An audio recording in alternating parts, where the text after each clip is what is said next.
गणाधिपतये नमः। सर्वेश्वरगणाधीश त्रयशगुणेश्वराः देवादिसिद्धिं ब्रह्मेशानजनार्दनाः भगवतो महापुरुषस्य विष्णुरात्तया प्रवर्तमानस्य अद्य परमोदिवराज विष्णुपदी शीतवाराः कल्पे वैवस्वतमन्वन्तरे भरतवर्षे भरतखण्डे देशे गोदावर्याः शालिवाहन सगळे पराभव नाव संवत्सरस्य वसंत ऋतौ चैत्रे मासे शुक्लपक्षे अद्य प्रतिपदिकाद्य वासरा वासरस्तु अद्य बृहस्पति वासरे दिवस नक्षत्रं दिवस नक्षत्रं मीनस्य वर्तमाने चंद्रे मीनस्य वर्तमाने सूर्ये मिथुनस्य देवगुरुसे शुभ्रेषु यथा राशिस्थानेषु सत्सुचम नामकरण एवं गुण विशेष निविष्टायां शुभ पुण्यतिथः श्रुति पुराणोक्त फल प्राप्ति अर्थम श्री परमेश्वर प्रीति अर्थम मम तुमचं नाव द्या महाराजांचं नाव द्या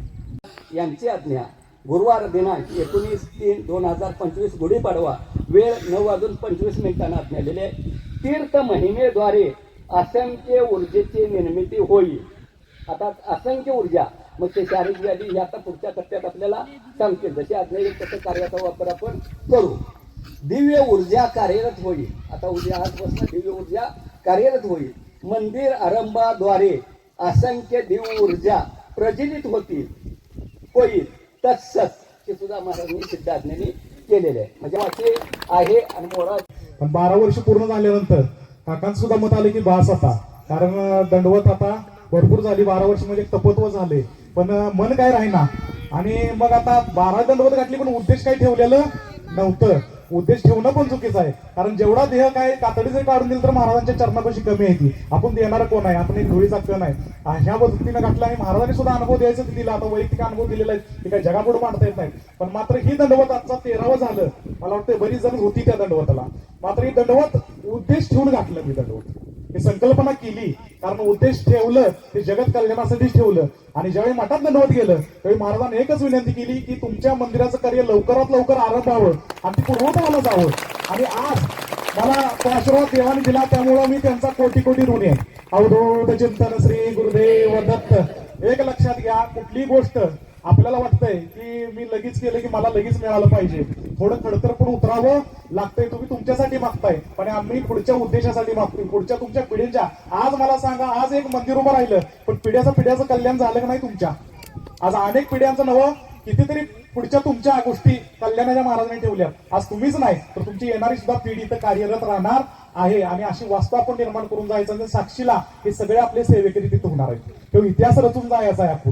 तो इतिहास महत्वाचा आहे. आणि महाराजांनी सुद्धा त्या गोष्टी जाणल्या. आणि मला वाटतं त्याच म्हणजे ह्या गुढीपाडव्याला त्यांनी आता आजच आज्ञा दिली आणि ह्या मंदिराचा आरंभ आपला करायला सांगितलेला आहे. म्हणायला काय हरकत नाही. पुढची वाटचाल त्या पद्धतीने असणार आहे. अनेक सेवेकऱ्यांनी सतर्कता ठेवायची आहे. अनेक सेवेकऱ्यांनी जरा जागरूक राहून आपण कशा पद्धतीत आपण सेवाभाव समर्पित करायचा त्याच्या इच्छेचा प्रश्न आहे. कुणालाही आतापर्यंत सांगितलं जातंय की अपॉइंटमेंट एवढ्या माझ्या होतात, एवढे माझ्या समोर लोक येतात. पण कोणी सांगा की बंडदादांनी असं सांगितलं किंवा ती सक्ती केल्या कुणाला आजपर्यंत नाही. आणि ही कल्याण तुमच्या हातात आहे, करून घ्यायचं. आज मला सांगा, ज्या मंदिराला तुम्ही मदत करताय त्याचा आशीर्वाद कोणाला मिळणार आहे?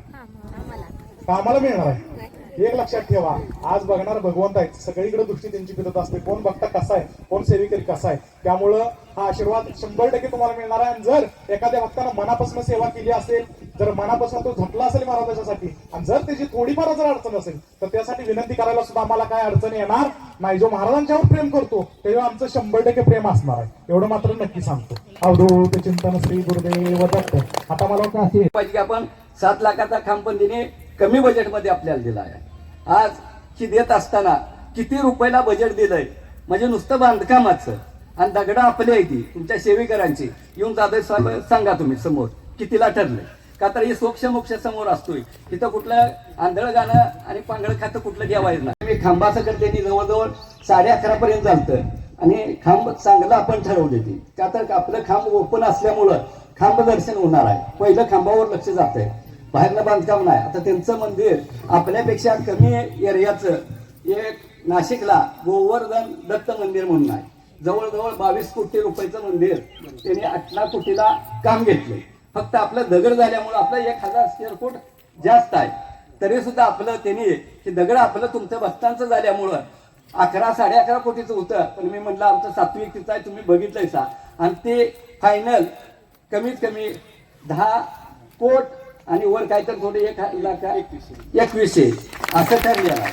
आणि आपल्याला आता दगडाची व्यवस्था होत्या पण वरच्या व्यवस्था महाराजांच्या कृपेनं जशी महाराज बुद्धी देतील ती करतील. आणि नाही झालं तर महाराजांना आम्ही विनंती करायला तयार आहे.